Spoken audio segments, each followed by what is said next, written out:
Hello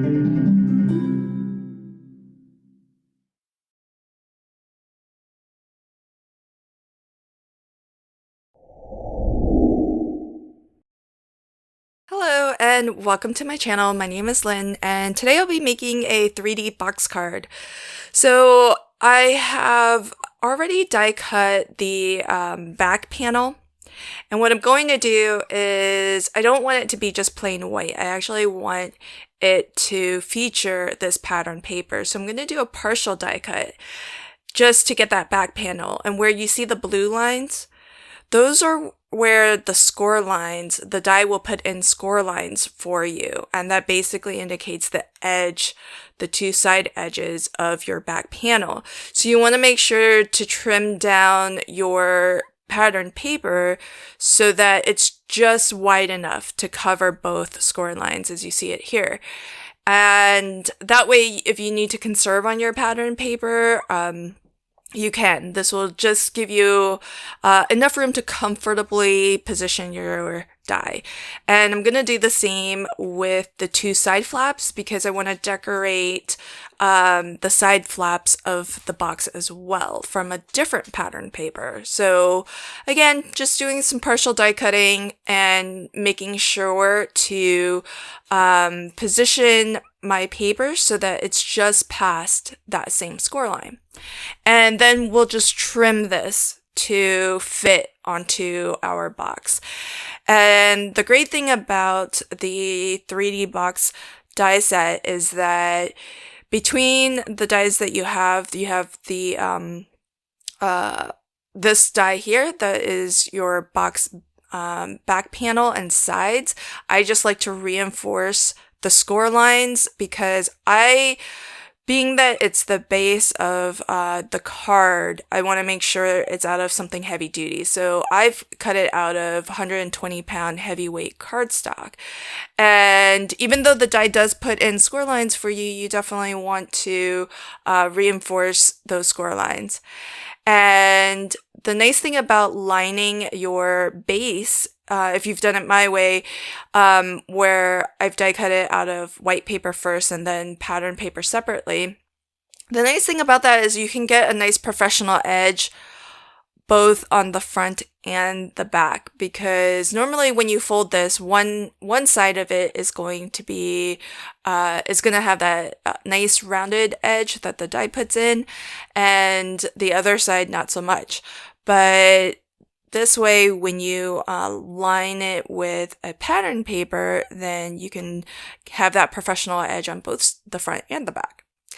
So the 3D box die has add-on dies as well to give you different borders and designs as bridge pieces. So the base set will give you this bridge piece where it's just a straight cut, and it gives you all the basics that you need. You have it in 3 different heights so that you can do sort of a staggered stage effect. But here I'm actually mixing and matching and combining this set, which is Hills, and the first one, which is called Grass. And as you can see, I'm not using different sizes. And in fact, my Hill, which is the topmost, and my Grass, which is the bottommost, are actually the tallest in those their respective add-on sets. And so I just want to show that you don't have to stick to just one style of border or bridge piece, and you also don't have to stick to the tall, medium, and short configuration. You can really do whatever you want, and I'll even show you how to adapt these bridge pieces to create your own type of or shape border just by using a border die. So here are all the fabulous fall and Halloween die sets that I've pulled out. I have a really nice collection from Cat Scrappiness. This Boo Word and Shadow die set is new from this release. Love the font on there. It's a little bit like kind of slime dripping down. It's very fun. So I'm gonna just do a little bit of a dry run of my scene, because the beauty of these box cards is that you can have so many different scenes and so many different layers. And I'm gonna max this out and have 3 different bridge pieces, and that will give me a lot of opportunity to create scenes and really layer up this box. So what I'll do is cut down, it looks like I'm cutting nothing, but I'm actually cutting down some heavyweight acetate, and that's going to be my pop-up stands. I'm actually going to attach a rather long strip of it here, because I will be adapting this bridge piece, which is from the base set, to be a sort of picket fence border design, because I just die cut a separate border strip from that fence die, and I attached it to some adhesive, or some acetate, sorry, and then I'm going to attach the acetate to my bridge piece. And that acetate is going to keep that fence a little bit stronger, because it's a rather delicate, intricate die cut. And so that's why I've added that there. You could, if you wanted, you could also just die cut the fence multiple times and layer that up, and that will also build up some strength. So however you want to approach it, I just thought for this time acetate was a little bit easier. And so here you can see that my hill background, I am actually raising that. I'm not attaching that flush to the bottom. So here's how I like to assemble my pop-up boxes. I like to attach all of my bridge pieces to one side of the box, making sure that at the bottom they are nice and straight. And as you can see, I'm not aligning all of the bridge pieces so that they are flush with the bottom of the box. I'm actually just positioning them where I want them to be seen, so that they are all a little bit visible. And that's because I've chosen that hill and the grass portion that are the tallest. They're both the tallest in their set. So if everything was aligned to the bottom, they would be about all the same height. But for all of them to be visible, you want to do what I'm doing here, which is to stagger them a little bit and make them taller, or attach them so that they're taller if necessary. So I have all 3 bridge pieces attached. I'm going to trim the glue tabs off of some of these, because we don't want for any of the glue tabs to cross over the score line of the bridge piece beneath it, or of the base of the card.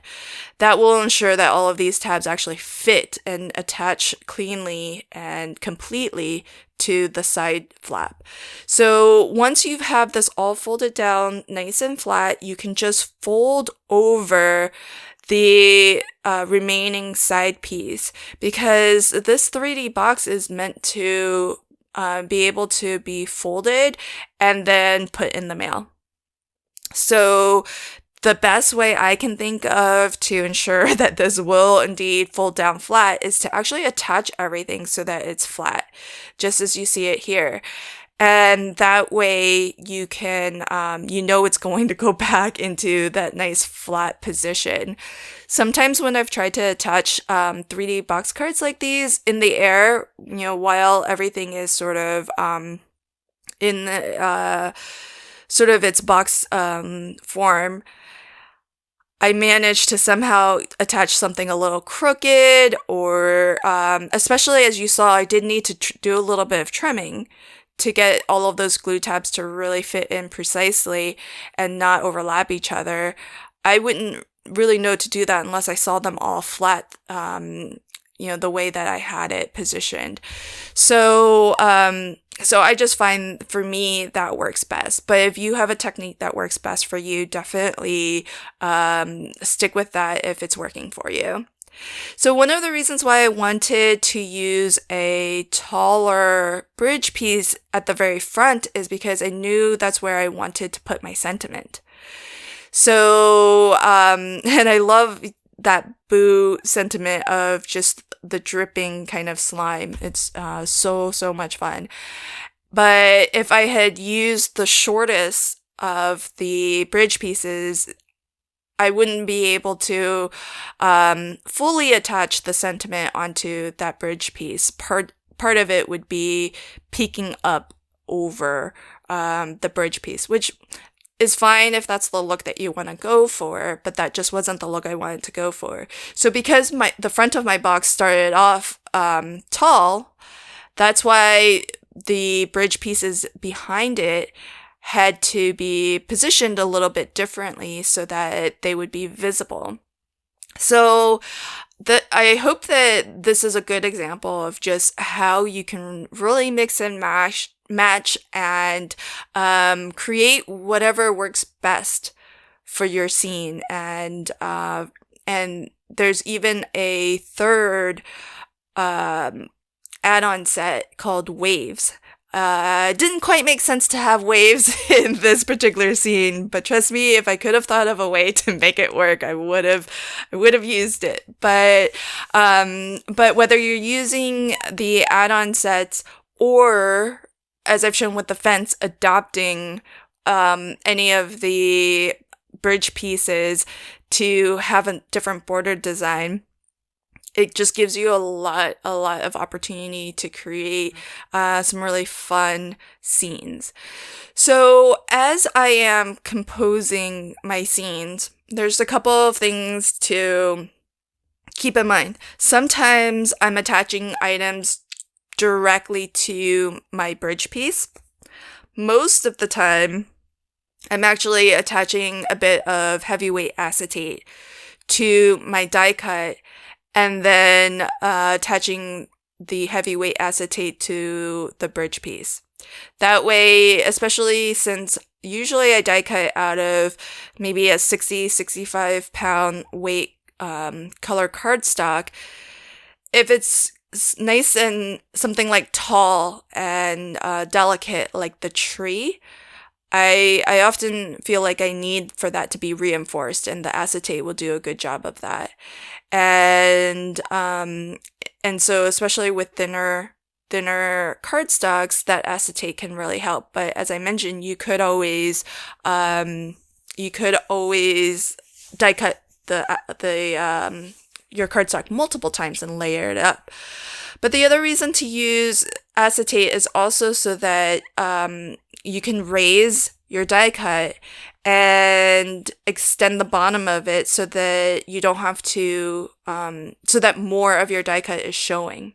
And so that's the other reason to do that, especially with this ghost here, because I actually want this ghost to be more like he's flying. The other two, they're a little bit closer to the ground, but to have something look or appear as if it's floating, that's when you really want to use your acetate. And even though it's not completely invisible, you can obviously see it, but at first blush, it's going to be hard to notice. So that's what I'm doing with this ghost here. And it's just fun to kind of, I think at this point, this part probably took, well, I wouldn't say probably, I'll say it definitely took the longest. Constructing the box itself really for me is the quickest and easiest part. It's the decorating that is takes a long time, but is very joyful because it's just really fun to have all of these die cuts, which is why I like to die cut a lot, so that I just have a lot to choose from, because I never know how my scene's going to look. I just look at the dies that I have and cut what I think might be cute. And then as my scene evolves, I'll figure out what more it needs. So for example, here I decided to add some jack-o'-lanterns, which will disguise some of the acetate that is holding the ghost up, and the second one here is gonna disguise some of the acetate that's holding the scarecrow up. And then I like to kind of work in threes or odd numbers. So there's 3 ghosts, and I wanted to make sure there were 3 jack-o'-lanterns as well. So here is a final look at my Halloween 3D pop-up box. So much fun, folds down flat, and will all fit into a US A2 size envelope. Thanks so much for joining me today. If you enjoyed this video, please consider liking, commenting, and sharing. And if you haven't already, I would appreciate if you subscribe to my channel and ring that notification bell so that you can get notified whenever I post new videos to my channel. Thanks so much. Until next time, happy crafting and have a fantastic day. Bye.